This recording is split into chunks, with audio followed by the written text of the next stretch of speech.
Hello दोस्तों, आप कैसे हैं। और मैं विजय कुशवाहा और आप देख रहे हैं बजरंग बीज भंडार यूट्यूब चैनल।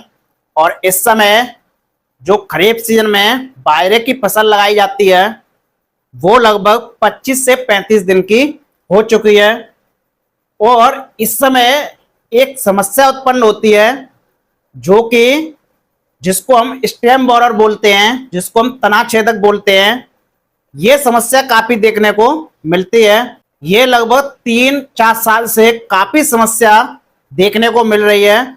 चाहे खरीफ सीजन का बाजरा हो, चाहे जायद सीजन का बाजरा हो, जब बाजरे की लगभग 25 से 35 दिन की स्टेज पर होता है उस समय बाजरे की फसल में जो तना छेदक सुंडी होती है, जिसको हम स्टेम बोरर बोलते हैं, ये काफी प्रकोप करती है, काफी अटैक करती है। और ये इतना भयंकर अटैक करती है कि किसान भाई या थोड़ी सी भी गलती कर देते हैं, थोड़ा सा भी यदि आलस कर देते हैं तो ये आपके बाजरे की पूरी फसल को नष्ट करने की क्षमता रखती है और बहुत किसान भाइयों की फसलों को बर्बाद किया भी है।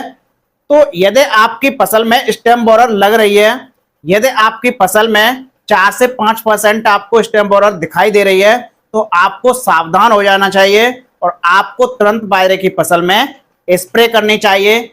स्प्रे कौन सी करनी चाहिए, कौन सी दवा का प्रयोग करना चाहिए, कितनी मात्रा में करना चाहिए, सभी बातों पर चर्चा करेंगे। तो जो भी लोग हमारे चैनल पर पहली बार आए हुए हैं या जिन्होंने अभी तक हमारा चैनल सब्सक्राइब नहीं किया है तो प्लीज आप हमारे चैनल को सब्सक्राइब कर लें और बेल आइकन घंटी को भी दबा दें, जिससे कि खेती से संबंधित नई नई जानकारी आपको मिलती रहे। तो बने रहिए वीडियो के एंड तक। तो चलिए शुरू करते हैं। जैसा कि किसान भाई बाजरे की फसल लगाते हैं, खरीफ सीजन में भी लगाते हैं और जायद सीजन में भी लगाते हैं। जब जायद सीजन में या खरीफ सीजन में बाजरे की फसल लगा रहे हैं तो लगभग 25 से 35 दिन के बाद बाजरे की फसल में स्टेम बोरर का काफी अटैक देखने को मिलता है। और ये लगभग 3 से 4 साल से लगातार देखने को मिल रहा है। पहले ये स्टेम बोरर का अटैक नहीं होता था, लेकिन अब काफी अटैक देखने को मिल रहा है। तो इसके लिए किसान भाइयों क्या करना चाहिए जिससे कि इसका कंट्रोल हो सके। इसका यदि आपकी फसल में 4 से 5% दिखाई दे रहा है तो आपको तुरंत स्प्रे कर देनी चाहिए। स्प्रे आपको किसकी करनी चाहिए, कौन सी दवा की करनी चाहिए, कितनी मात्रा में करनी चाहिए, तो मार्केट में अलग अलग टेक्निकल आते हैं।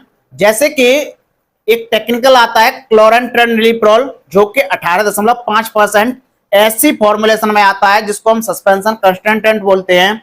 इसका आप 60 ml से लेकर 80 ml प्रति एकड़ के हिसाब से छिड़काव कर सकते हैं। जैसे कि एफएमसी कंपनी कोराजन के नाम से देती है और भी अदर कंपनियां अलग अलग नाम से इसको देती हैं।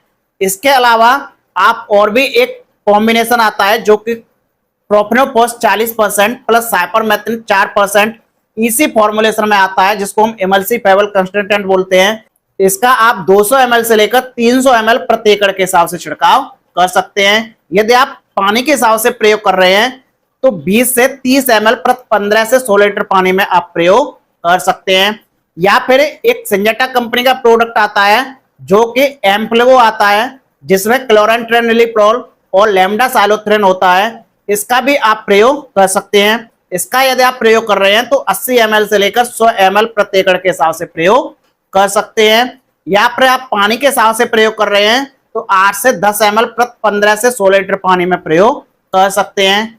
इनके अलावा और भी कई टेक्निकल आते हैं, जैसे कि इमामेक्टिन बेंजोएट 5% एसजी फॉर्मुलेशन में आती है। उसका आप 150 ग्राम से लेकर 180 ग्राम प्रति एकड़ के हिसाब से छिड़काव कर सकते हैं। तो ये कई टेक्निकल हमने आपको बताए हैं, इनमें से आप किसी भी एक टेक्निकल का प्रयोग कर सकते हैं। और भी कई टेक्निकल आते हैं, जैसे कि सिंजेंटा कंपनी वोलियम फ्लेक्सी के नाम से प्रोडक्ट देती है, जिसमें क्लोरेंट्रेनिलीप्रोल प्लस थायोमेथाक्साम होता है। उसका भी आप यदि प्रयोग कर सकते हैं। उसका यदि आप प्रयोग कर रहे हैं तो 150 ml से लेकर 250 ml प्रति एकड़ के हिसाब से छिड़काव कर सकते हैं। ये जो हमने आपको डोज बताई हैं ये आपके कीट के प्रकोप पर काफी निर्भर करती है और आपकी फसल की स्टेज पर भी निर्भर करती है।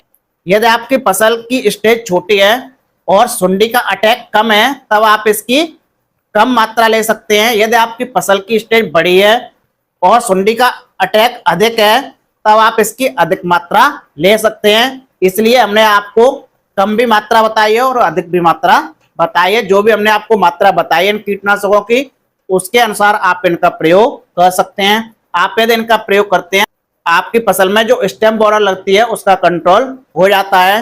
और आपकी फसल, यदि आपने बाजरे की फसल लगाई है, यदि आपकी फसल में ये अटैक है तो आप तुरंत स्प्रे कर सकते हैं। तो ये रही जानकारी। तो आप देखते रहिए बजरंग बीज भंडार यूट्यूब चैनल और मिलते हैं अगली नेक्स्ट वीडियो में एक नई जानकारी के साथ। जय जवान जय किसान।